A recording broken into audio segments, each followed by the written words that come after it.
Town municipal corporation गड़ाक को chairman Tariq अजीज Bloch ने पैगाम में कहा कि 6 सितंबर 1956 हमारी कौमी तारीख का अजीम दिन है, जब पाकिस्तानी कौम ने अपनी अफवाज के साथ मिलकर दुश्मन को ये पैगाम दिया कि वतन अजीज़ के दिफा में कोई कुर्बानी बड़ी नहीं।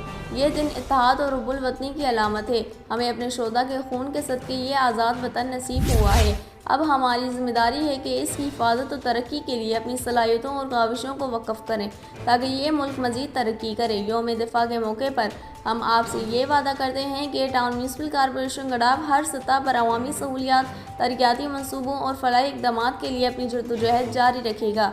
गड़ाक टाउन के अवाम का तावन ही हमारी असल ताकत है और इंशाअल्लाह हम सब मिलकर पाकिस्तान के बेहतर मुस्तक़बिल की तामीर करेंगे। म्यूनसिपल कमिश्नर गड़ाक अहमद यार ने कहा कि यौम दिफा सिर्फ माजी की याद नहीं बल्कि मुस्तक़बिल के लिए एक अहद है।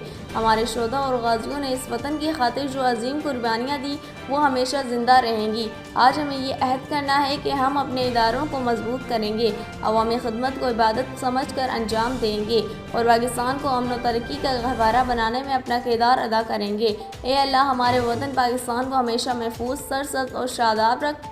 हमारे शोधा के दर्जात बुलंद फरमा, इनके अहले खाना को सब्र व हिम्मत अता फरमा और हमें पाकिस्तान के इस्तेकाम और तरक्की के लिए खुलूस नीयत के साथ काम करने की तौफीक दे।